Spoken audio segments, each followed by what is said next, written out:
Algunas escenas en este programa han sido dramatizadas.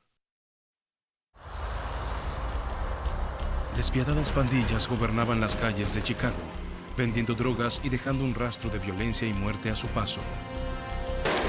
Para inhabilitar a una de ellas, con 30,000 integrantes e ingresos de $100 millones anuales, se requerirá el esfuerzo combinado de la policía de Chicago, 5 agencias federales y un fiscal muy decidido.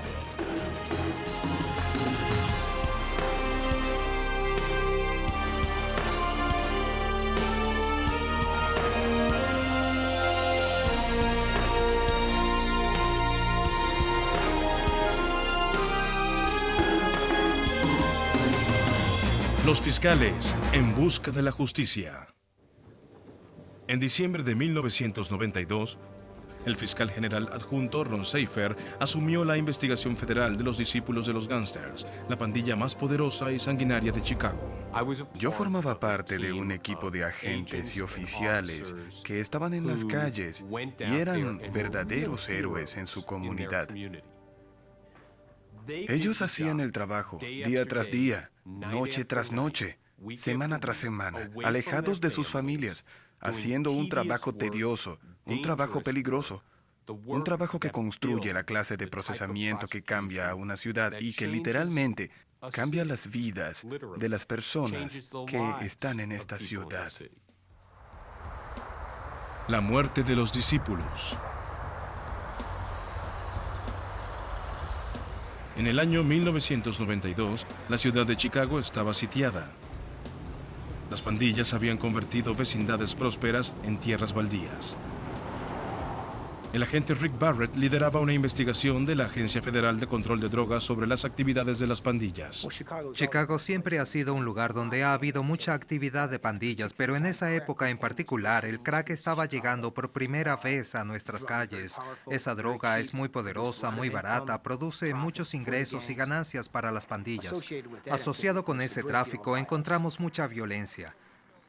El asesinato estaba en aumento en Chicago y el crack estaba inundando las calles. La policía de Chicago trabajaba para contener la marea de violencia, pero el atractivo del crack y del dinero fácil que producía daba impulso a las pandillas.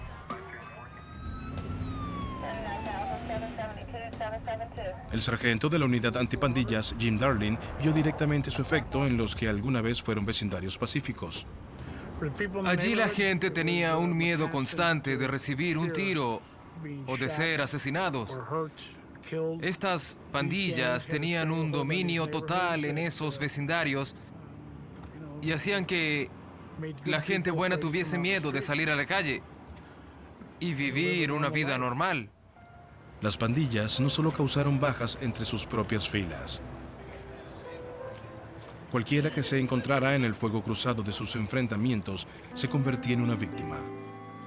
La policía disputaba una batalla perdida. Habla el agente de la DEA, Rick Barrett.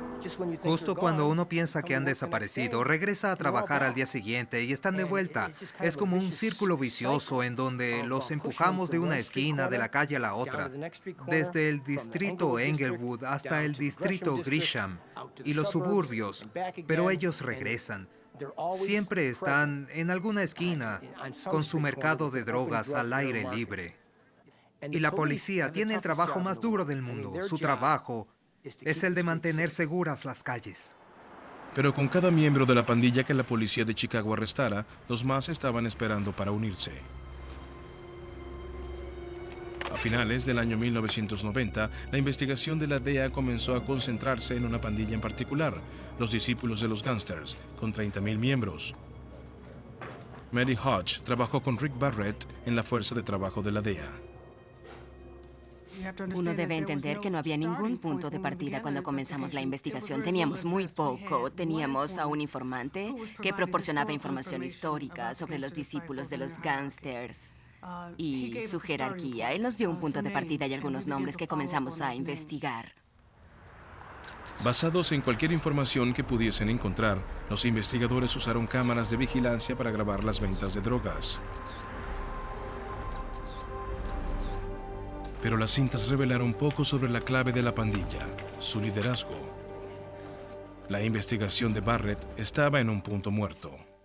Teníamos varios discos girando al mismo tiempo y realmente no íbamos a ninguna parte. La investigación necesitaba un nuevo enfoque. La DEA acudió al fiscal general Ron Seifer. Cuando yo me involucré en el caso, vi el asombroso dominio que tenían los discípulos de los gángsters en las comunidades de Chicago. Y vi el enorme daño que ellos hacían en la ciudad de Chicago. Así que quise hacer algo al respecto junto con el equipo. Seifer aprendió que los discípulos de los gángsters eran una de las pandillas más ricas y mortales en el país.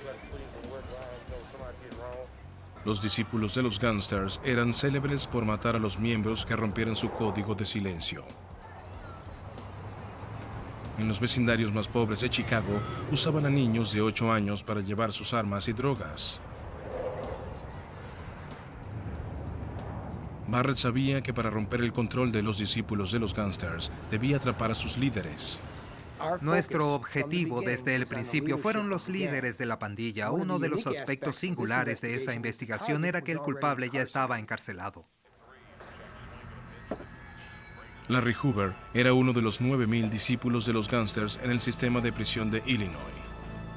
Fue condenado en 1973 por asesinato. Los investigadores pensaban que era un miembro de alta jerarquía en la pandilla, que dirigía sus actividades tanto dentro como fuera de la prisión. Francamente, había mucha gente dentro y fuera de la DEA que no entendía por qué estábamos señalando a alguien que ya estaba encarcelado. Aunque Larry Hoover estaba en prisión, Ron Seifer creía que seguía siendo una amenaza para la comunidad, como si estuviese en la calle. Sabíamos que Larry Hoover de alguna manera se comunicaba con los líderes de la pandilla en la calle, porque algo en lo que todos estábamos de acuerdo, al igual que con cada persona que hablamos de la pandilla y con cada persona que había observado a los discípulos de los gángsters, era que Larry Hoover estaba involucrado. Ron Seifer se reunió con la investigadora Mary Hodge para desarrollar una estrategia. Para obtener una condena por conspiración federal de drogas que lleva una condena de cadena perpetua sin libertad condicional, necesitaban mucho más que los testimonios de los testigos de los actos violentos de la pandilla. Quería tener un caso que pudiéramos construir inexpugnablemente, que estuviese grabado y que no dependiera de que algún testigo dijera la verdad, sino que estuviese basado en las propias palabras de Larry Hoover y de sus cómplices. Para hacer esto, nos concentramos en las drogas, la razón de ser de esta pandilla, que no era la violencia, sino el dinero. Seifer pidió que se colocara un equipo de sonido muy sensible para separar las llamadas de Hoover de la de los demás presidiarios. Pero los investigadores se dieron cuenta de que Hoover nunca hablaba de negocios por teléfono. No, solo ven a verme.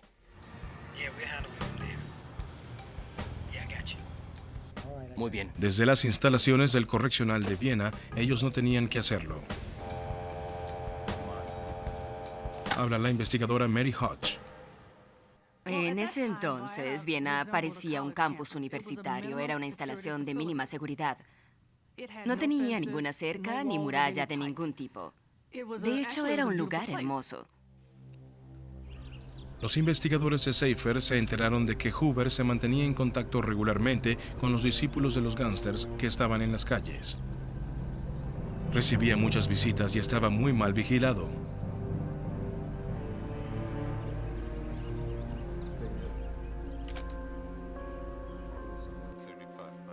Los diarios de prisión revelaron que los invitados de Hoover a menudo eran miembros de la pandilla que usaban un alias. La fiscalía necesitaba una causa probable para grabar las visitas personales de Hoover. Ellos necesitaban a un miembro con los detalles de la pandilla y finalmente encontraron al adecuado. A principios de 1993, en Decatur, Illinois, un discípulo de los gángsters llamado Charles Yellow Banks hizo una venta de drogas a un agente encubierto. ¿Dónde está mi dinero? Tengo el material en la cajuela. Vamos, viejo. No, vamos, es más seguro aquí porque ¿Por qué estás mintiendo. jugando conmigo? Vamos, viejo, ¿dónde está mi dinero? Aquí está, aquí mismo, amigo. La señal de detención para los agentes federales era la apertura de la cajuela del auto. Vamos, dame mi material. ¡Quieto! ¡Ponga sus manos en alto! ¡Levante sus manos ahora! ¡Levántelas! ¡Dese vuelta! Charles Yellow Banks fue arrestado y culpado de venta de narcóticos. Oh, estabas en esto. Es divertido, muy gracioso. Eres un hombre gracioso.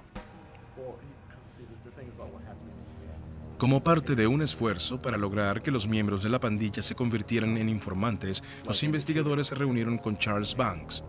Sabiendo que le podría significar la muerte, Banks accedió a desafiar el código de silencio de la pandilla. Yo hice pocas cosas. Sí, ya saben, puedo cuidarme solo. Ron Seifer, él es Charles Banks. Él le dijo al fiscal que nunca había conocido a Hoover, pero que sabía de la estructura interna de la pandilla. Banks le dio a Seifer lo que éste no tenía: información clave acerca de las actividades actuales y de la organización de la pandilla. Larry Hoover ideó, mientras estaba en prisión, una estructura que se parecía a una estructura corporativa. Él mismo se colocó en la cima, como el presidente de la junta de directores. Inmediatamente debajo de él estaba la junta de directores.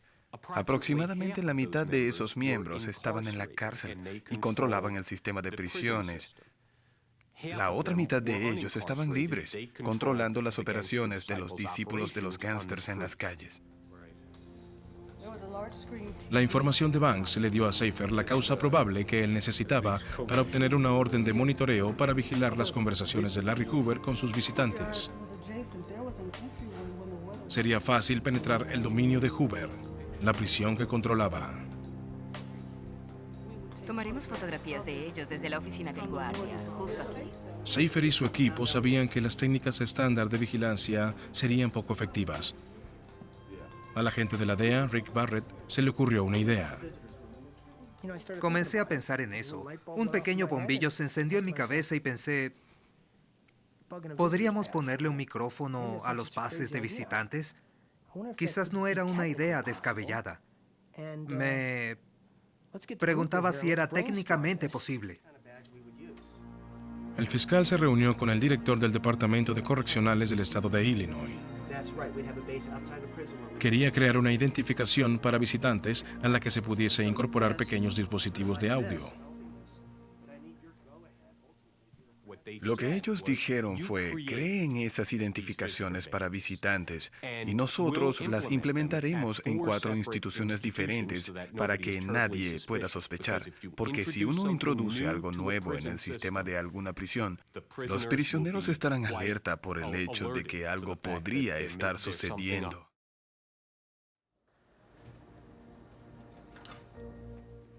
Ellos dijeron, tienes que introducir esas identificaciones por un periodo de tiempo antes de poder hacer algo, porque algunas serán mordidas, otras destruidas y otras serán revisadas cuidadosamente.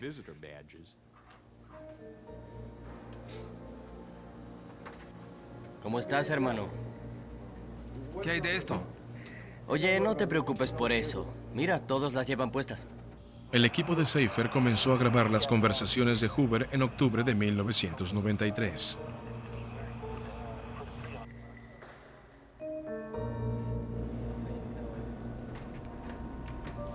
Hola, ¿qué hay, pequeño G? Hola, viejo. Qué bueno verte. ¿Cómo estás? Las conversaciones fueron grabadas en Chicago a 563 kilómetros de distancia.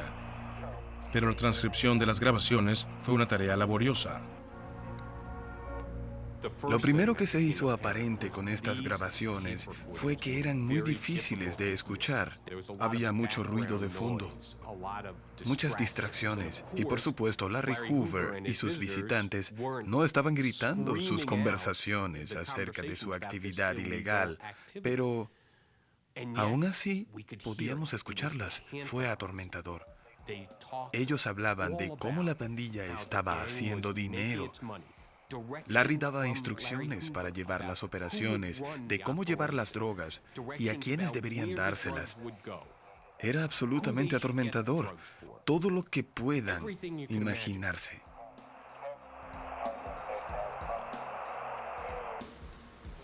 Seis semanas después, el micrófono fue descubierto por uno de los visitantes de Hoover.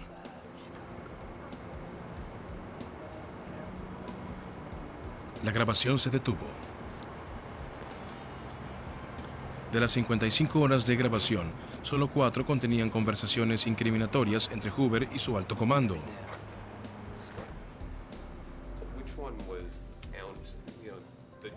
Las cintas mostraron un panorama del imperio de drogas de los discípulos de los gángsters.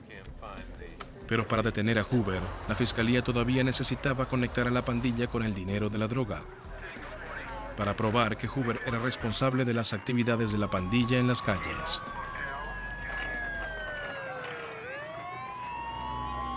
En Chicago, el fiscal general Ron Seifer estaba construyendo un caso de conspiración de narcóticos.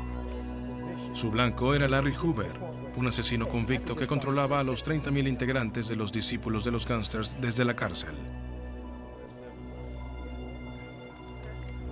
Seifer grabó horas de conversaciones entre Hoover y su alto comando. Pero no era suficiente.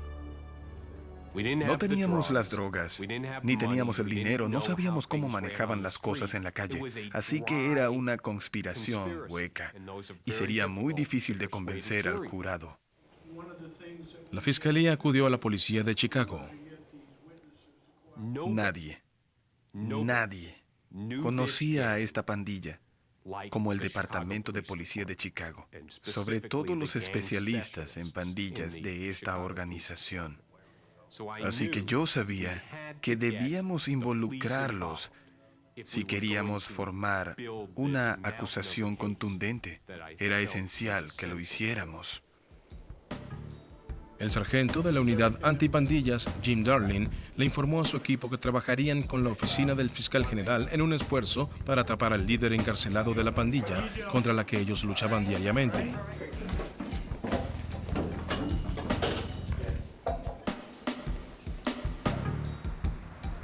El equipo se fue a las calles, recolectando evidencias y reportándose al fiscal Ron Seifer. La policía de Chicago sabía exactamente dónde estaban los puntos de venta de drogas de los discípulos de los gángsters, así que lo que ellos hicieron fue recolectarnos evidencias de esos puntos. Se infiltraban, hacían compras encubiertas y filmaban esos puntos de ventas de drogas. Esta era una buena evidencia porque así el jurado podría ver con sus propios ojos el proceso cotidiano de vender bolsas de crack o heroína a $10 cada una. Ron Seifer le explicó a su equipo que todas las actividades de los discípulos de los gángsters podrían ser consideradas como un negocio continuado. También les dijo que todas las ganancias por la venta de drogas ilegales sobrepasaban los $100 millones al año. Incluyó al fiscal federal Matt Kroll para ayudar en el caso. Literalmente caminó alrededor de la sala y nos explicó a todos nosotros cómo podríamos demostrar que una persona que vende una bolsa de crack por $10 está conectada a Larry Hoover, quien ordenó la distribución de esa droga, aunque ambos no se hayan conocido. Seifer le dijo a la policía que uno de los muchos visitantes de Hoover, el segundo al mando, Gregory Shell, discutió la compra de un restaurante que podrían adquirir para lavar el dinero. La novia de Shell, Sonia Erwin, estaría encargada de la compra. Erwin era un oficial de la policía de Chicago y especialista en pandillas. Seifer intervino en los teléfonos de su restaurante por meses. La conexión de Erwin con los discípulos de los gángsters disgustaba a su compañero de la policía de Chicago, Jim Darling. Sonia estaba involucrada con los discípulos de los gángsters y eso naturalmente no nos cayó bien porque nadie quiere descubrir que un oficial de policía y más aún un especialista en pandillas esté involucrado con una de ellas dándoles información y diciéndoles cómo funciona la unidad. A las 3 de la mañana del 27 de septiembre de 1994, la policía de Chicago coordinó con los especialistas del FBI la colocación de equipos de vigilancia en el restaurante Camarón en 9. A las 8 de la mañana llegó Gregory Shell.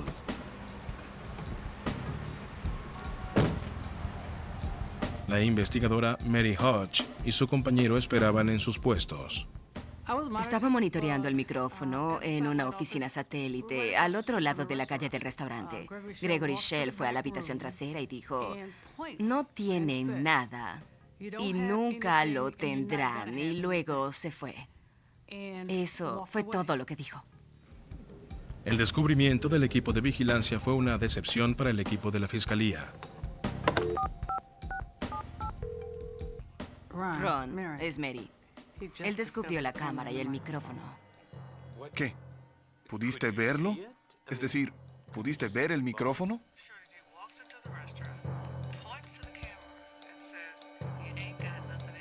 O había una fuga de información, o alguien había visto al especialista del FBI conectando el equipo de vigilancia.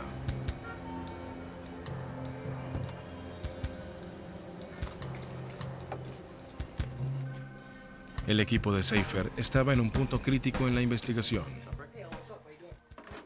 La DEA dijo, miren, estamos al borde. Necesitamos resolver esto ya, porque no tenemos los recursos para continuar. A finales de 1994 teníamos bastantes evidencias. Teníamos cerca de 20 a 25 líderes principales. Y en ese entonces yo dije, muy bien, díganle al equipo que acabamos con esto. Luego Jim Darling se paró y dijo, si lo hacen, no lograremos nada. Darling y su equipo conocían las calles, y él sabía lo que sucedería si las investigaciones se detenían. Debido a que había un hombre llamado Pops Johnson, el más despiadado y el más malo de los líderes de la pandilla, lo que ellos crearían sería un gran vacío que Pops aprovecharía inmediatamente, y entonces no habríamos logrado nada. Bueno, él tenía tanta razón en que no podíamos hacer otra cosa sino ir tras Pops y su organización antes de cancelar esta investigación. Con la DEA fuera del equipo, los investigadores fueron tras las pistas de Pops Johnson. Safer le pidió a su informante de la pandilla Charles Jello Banks que llevara un micrófono y visitara a Johnson. Pops Johnson estaba molesto con la visita de Banks. Era una ruptura del protocolo de la pandilla. Él le dijo que hablara con su propio superior, Cedric Parks. Safer ordenó intervenir el teléfono de Cedric Parks.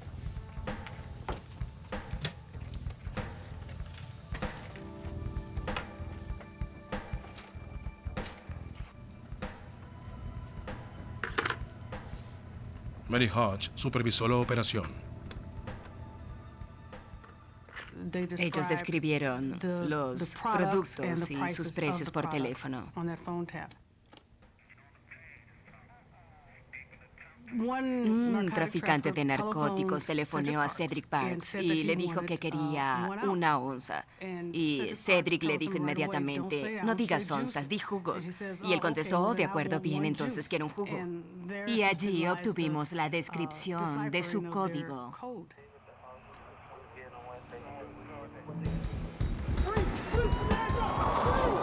En los primeros meses de 1995, la policía de Chicago hizo docenas de arrestos. Safer y su equipo tenían el comienzo de un caso de conspiración federal en contra del elusivo Larry Hoover. Para la fiscalía, fue una buena noticia que algunos de los integrantes de los discípulos de los gángsters se volvieran informantes, pero lo mejor del caso, la información que sería clave, aún estaba por llegar.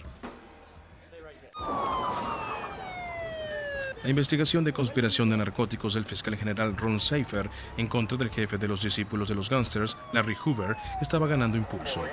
Él obtuvo la ayuda de la policía de Chicago para sacar de las calles a los traficantes de drogas. Hoover y los discípulos de los gángsters estaban organizando su propia campaña en la opinión pública. Ellos iniciaron el grupo de acción política Voto del siglo XXI. La influencia pública de Hoover crecía. El grupo financiaba reuniones políticas, organizaba jornadas de inscripción de votantes y apoyaba a candidatos políticos, incluyendo el exmiembro de los discípulos de los gángsters, Wallace Gator Bradley, uno de los defensores más notorios de Hoover. La meta era cambiar la imagen pública de los discípulos de los gángsters.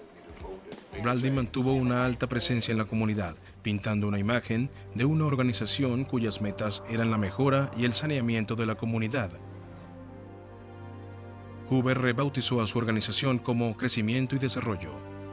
El fiscal general adjunto Ron Seifer y su equipo de investigadores creían que Hoover estaba tratando de conseguir la libertad condicional. Larry Hoover era una fuente de discusión en la comunidad, así que hubo algunos artículos en los diarios locales acerca de cómo debíamos lidiar con Larry Hoover y de cómo debíamos darle libertad condicional, ya que él podía llegarle a la juventud de nuestra comunidad, a los cuales no podían llegar los padres y maestros para enseñarles el bien. Hoover olvidó que los fiscales federales en Chicago tenían un buen historial de disolución de organizaciones criminales.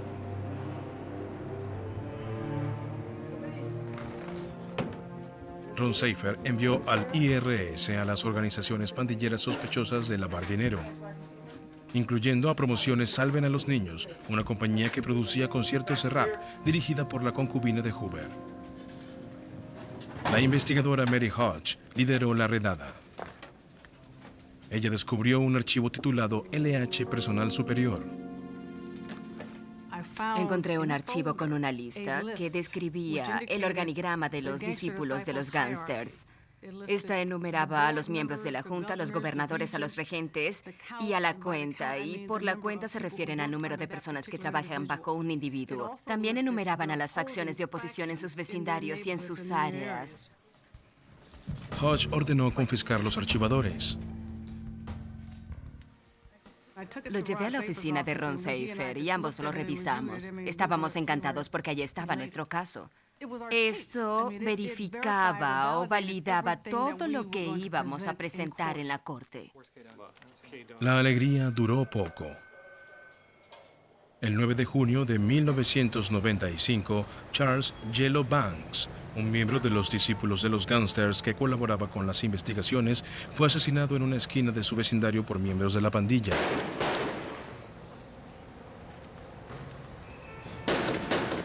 El equipo de la fiscalía estaba devastado.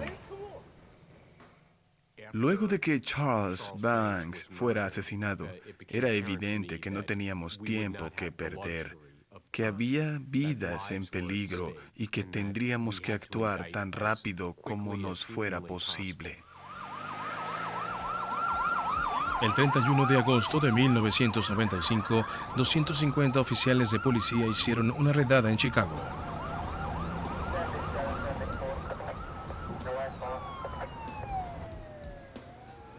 Arrestaron a 39 miembros de la alta jerarquía de los discípulos de los gángsters, incluyendo al segundo al mando de Hoover, Gregory Shell, y a su novia, Sonia Erwin, una oficial de policía de Chicago.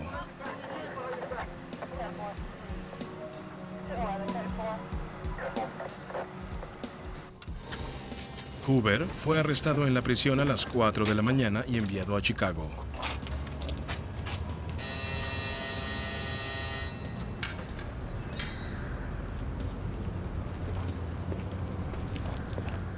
Se presentaron cargos en su contra y en contra de los otros acusados. Ron Seifer estaba listo para enfrentarlos, Les haremos saber que nosotros somos la pandilla más fuerte de esta ciudad. pero esta vez en su territorio, en la Corte Federal.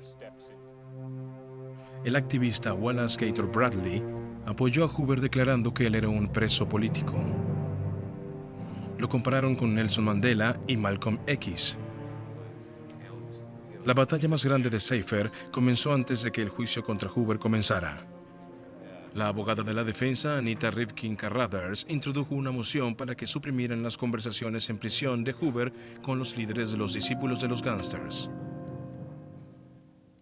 Las cintas de Viena no debieron permitirse, básicamente porque pensamos que el gobierno las obtuvo ilegalmente, violando las leyes de intervención y violando las leyes de la Corte Suprema en relación a este tema.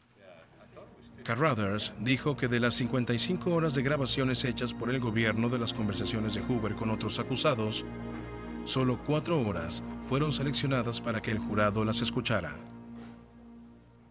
Si uno toma la posición del gobierno y dice, esto fue lo que dijo el señor Hoover mientras él no sabía que lo estaban escuchando, también hay que presentar esas porciones en donde tampoco sabía que estaba siendo escuchado, en las que hablaba acerca de las cosas buenas que estaba haciendo su organización y de las cosas que ellos estaban haciendo para ayudar a la comunidad. El juez accedió. Las cintas no podían ser usadas a menos que se transcribieran las 55 horas. Con el sonido de fondo y las interferencias, esta era una tarea casi imposible. Seifer sabía que sin ellas, era muy posible que los acusados fueran absueltos. Logramos convencer a la Corte de Apelaciones de que no teníamos que transcribir todas las cintas y que éstas podían admitirse tal cual estaban, y esa fue la orden de la Corte de Apelaciones. Armado nuevamente con las cintas incriminatorias, Seifer y su equipo de fiscales asistieron al juicio. Con el juez de distrito Harry D. Leinenweber presidiendo. Pueden sentarse. Alguacil, traiga al jurado. Los gritos de "liberen a Larry" se oían en la sala a 19 pisos de la calle.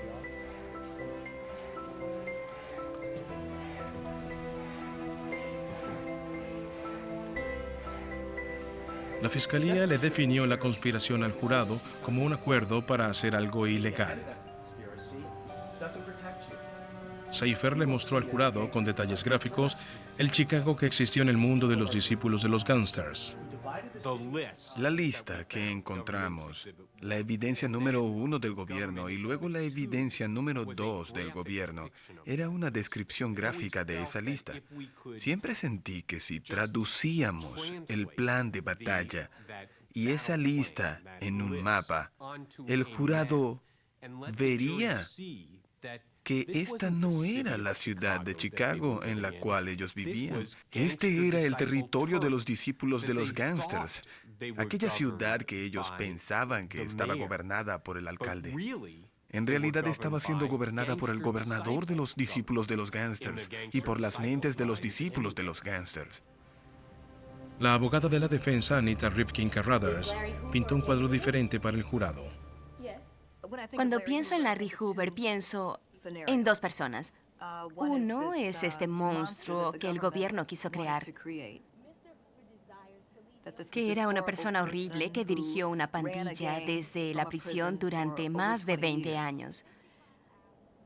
Y luego pienso en Larry Hoover como el individuo que conozco, que es muy brillante, muy organizado, un hombre que tiene la capacidad de influir en la gente y de animar a la gente a hacer las cosas bien. Y es además un individuo muy dinámico. La fiscalía llamó a Robert Crawford al estrado. El 19 de enero de 1995, Crawford, un discípulo de los gángsters de bajo nivel, había sido detenido por venderle crack a un policía encubierto. Crawford cooperó con la investigación. Robert Crawford era un miembro de la pandilla y había grabado una reunión de esta. Él llevó puesto un micrófono a una reunión de la pandilla. Lo que las cintas mostraron fue todo lo que ya habíamos hablado. cómo había una pandilla rival que se movía en un punto de la calle y cómo sus muchachos iban a tener que acercarse y dispararles para sacarlos de aquella esquina. ¿Robert Crawford dio un testimonio crítico? Absolutamente no. Fue la cinta que grabó y las evidencias indiscutibles importantes para el caso lo fueron.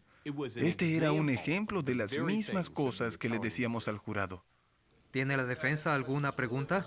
En su contrainterrogatorio, el abogado de la defensa, Alexander Salerno, desacreditó el testimonio de Crawford. Él dijo que el tribunal no solo había detenido a Crawford en múltiples ocasiones, sino que él tenía un historial de mentiras, sobre todo a las autoridades. ¿Alguna vez le ha mentido a la policía? Sí. Sabíamos que los testigos eran sospechosos porque ellos, en su mayoría, eran pandilleros.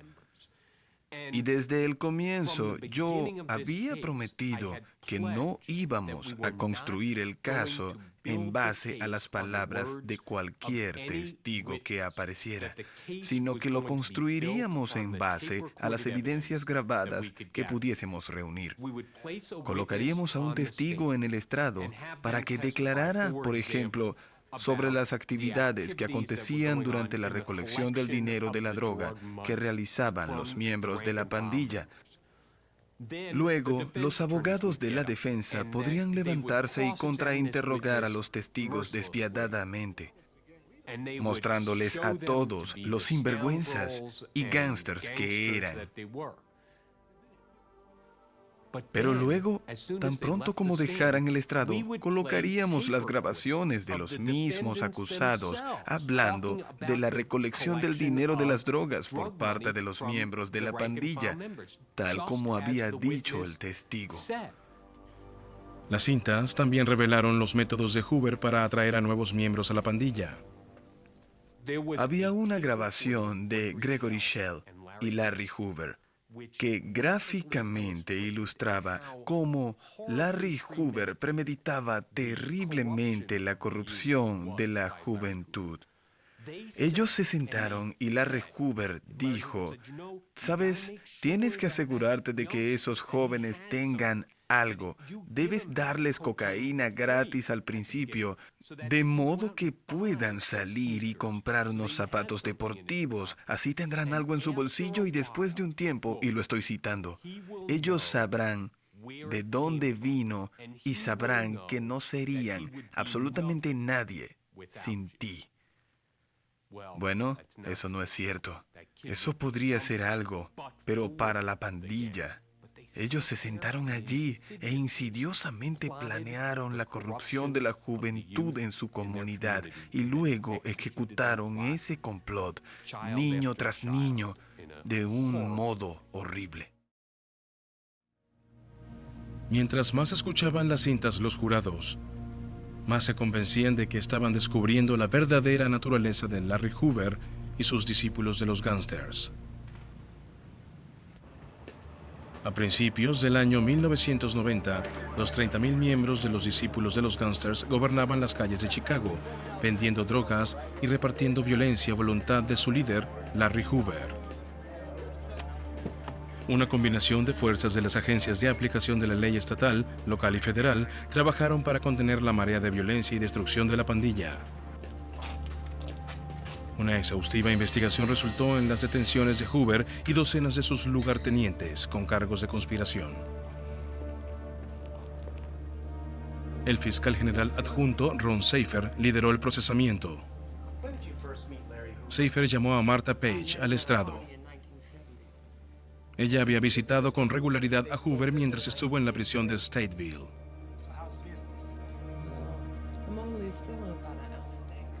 Page se mantenía vendiendo cocaína en pequeñas cantidades, pero Hoover le aconsejó que el verdadero dinero venía de vender en grandes volúmenes. Sí, pero puedes hacerlo mejor. Tienes que vender en grande para ganar en grande. Hoover le dijo a Page que conseguiría un buen precio comprándoles drogas a los discípulos de los gángsters y le dio un contacto. Obtuvo ganancias de la cocaína. Ella siguió el consejo de Hoover y usó los proveedores de los discípulos de los gángsters, incluso a algunos acusados. Y compró cocaína del contacto. Las ganancias por drogas de Page se elevaron.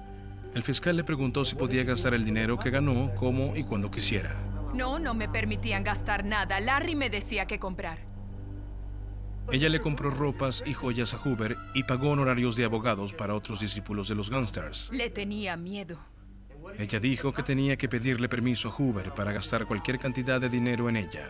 No más preguntas, su señoría. La defensa puede interrogar al testigo. ¿Usted se ha drogado alguna vez? La abogada de la defensa, Anita Rivkin Carruthers, sostuvo que Page era un testigo no fiable. Page confesó que era una traficante y que consumía drogas, que le había robado repetidamente al gobierno, haciendo trampas con los impuestos y que recibía ayuda gubernamental que no le correspondía. Encontramos que mientras se desgastaba el proceso, la defensa arrastraría el contrainterrogatorio hasta el final del día, sin importar cuánto tardaran ni que se quedaran sin tema. Lo harían llegar al final del día para que nosotros no pudiésemos colocar las cintas inmediatamente después de su interrogatorio. Las colocaríamos al principio del día siguiente, pero lograron restarle un poco de importancia a esas pruebas. Tom Morris, un secuaz de Hoover, le dijo al fiscal que se había mantenido fuera de las pandillas que florecían en el sur de Chicago. ¿Algún miembro de la pandilla alguna vez le pidió que vendiera drogas? Él se graduó en la universidad y daba clases en el vecindario. Pero cuando se le acercó un líder de los discípulos de los gángsters para explicarle acerca de la venta de drogas, Morris finalmente cedió ante el dinero fácil. Él era un ejemplo de los elementos que Hoover trataba de reclutar para su pandilla. Su tarea era la de entrar en la ciudad de Peoria, establecerla como una fortaleza para los discípulos de los gángsters, involucrarse en la política y en el programa Construir a Peoria, pero lo más importante era desarrollar el comercio de narcóticos y hacer que los discípulos de los gángsters controlaran dicho negocio en Peoria. La abogada de la defensa, Carruthers, interrogó a Morris acerca de las aspiraciones de Hoover para la pandilla de convertirse en el grupo Crecimiento y Desarrollo. Los discípulos de los gángsters evolucionaban hacia el grupo Crecimiento y Desarrollo y el Voto del siglo XXI, convirtiéndose en organizaciones legítimas que serían una facción de afroamericanos. En su contrainterrogatorio, el fiscal Ron Seifer señaló que la venta de droga era la verdadera prioridad para Hoover y que pocos de sus proyectos alguna vez se realizaron. Durante todo el juicio, Seifer temió que la atmósfera en la sala del tribunal causara la intimidación de los testigos. Lo que la pandilla hizo fue llenar la sala del tribunal con sus miembros actuales. Ellos llegaron y se sentaron allí en una experiencia extremadamente intimidante para aquellos testigos. Y el mensaje fue recibido por cada uno de ellos. La fiscalía tuvo que exponer sus argumentos en medio de protestas y de una campaña orquestada por la pandilla para intimidar a los testigos. A los fiscales les preocupaba que, a pesar de sus esfuerzos, los peligrosos asesinos pudieran salir libres. En la primavera de 1997, el fiscal general Ron Seifer intentaba desmantelar a una de las pandillas más grandes y más despiadadas en Chicago, los discípulos de los gángsters. Estaba enjuiciando a sus líderes y reprodujo horas de grabaciones incriminatorias al jurado. Ahora era el turno de la defensa. En las siguientes 2 semanas, la abogada de la defensa, Anita Rivkin Carruthers, llevó a más de 70 testigos al estrado.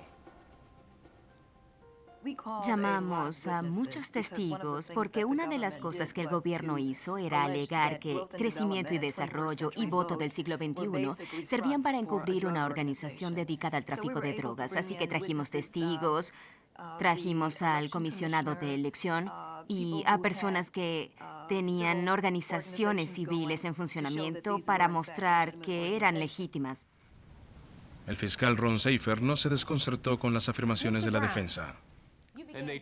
Ellos hablaron de limpiezas en el vecindario y de reuniones políticas y todas esas cosas buenas que supuestamente hicieron los discípulos de los gángsters. Pero ¿y qué con eso? Al Capone era una de las personas más caritativas en el lado sur y oeste de Chicago, y eso no significaba que no fuese un asesino despiadado. Carruthers llamó a Wallace Gator Bradley.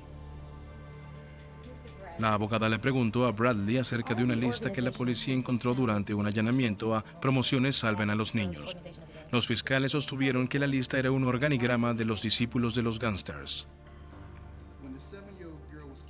Bradley dijo que él preparó la lista de contactos en la vecindad como parte de un esfuerzo de paz de los discípulos de los gángsters después de un fuego cruzado que mató a una niña. Él fue uno de los que habló con algo de credibilidad, y lo que decía era que las pandillas habían cambiado, que eran organizaciones que se movían hacia la paz, que trataban de llegar a los niños que no podían ser alcanzados. Lo contrainterrogué tratando de demostrar que eran los líderes de la pandilla los que podían controlar la violencia y el tráfico de drogas si así lo querían. Aquí son diferentes. No más preguntas, su señoría. Vuelva a su asiento. ¿La defensa tiene algún otro testigo? La defensa descansó. Larry Hoover no subió al estrado.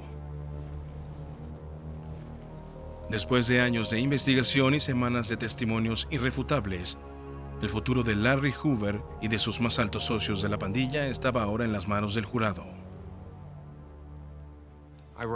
Recuerdo, agotado al final del proceso, haberme dirigido a Mary Hodge y el haber estado ambos de acuerdo en que el jurado haría lo correcto. Pero, ¿y si no lo hacía? ¿Qué habríamos ocasionado si Larry Hoover hubiese sido liberado? Si a Larry Hoover lo hubiesen dejado suelto en esta ciudad, si hubiese sido absuelto de estos cargos obteniendo una liberación por libertad condicional, ¿qué habríamos hecho? El 9 de mayo de 1997, el jurado regresó después de solo 12 horas de deliberación.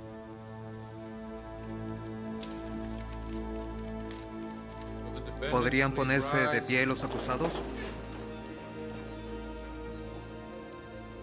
Nosotros, el jurado, encontramos al acusado Larry Hoover culpable de todos los cargos como lo dicta la acusación. La colmada sala del tribunal estaba en silencio mientras la voz del juez repetía los veredictos de culpabilidad para cada uno de los acusados, sacando efectivamente y para siempre de las calles a todos los niveles superiores de los discípulos de los gángsters. En un proceso separado, Darryl Pops Johnson fue condenado por el asesinato del informante del gobierno Charles Jello Banks. Larry Hoover, por este medio lo condeno. El dominio de Larry Hoover había terminado. El 18 de junio de 1998, él recibió 6 cadenas perpetuas, 7 sentencias de 2 años y 3 sentencias de 4 años, todas con vigencia simultánea.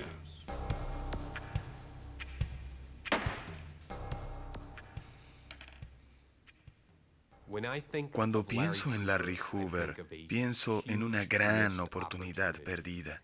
Este hombre era brillante. Fue criado, según él mismo dijo, en un ambiente de clase media, por una madre que le enseñó valores y que tenía valores para enseñar. Y si él hubiese usado esa educación, si hubiese usado sus capacidades para lograr algo positivo, habría sido el líder de la comunidad que él afirmaba ser. En cambio, trágicamente, él condujo a decenas de miles de personas a su perdición. Larry Hoover cumple su condena en una prisión federal de máxima seguridad en Florence, Colorado. Vive solo, aislado en una celda de 2 por 3 metros, 22 horas al día. El equipo del fiscal general adjunto Ron Seifer logró 131 condenas, eliminando a los discípulos de los gángsters de la ciudad de Chicago.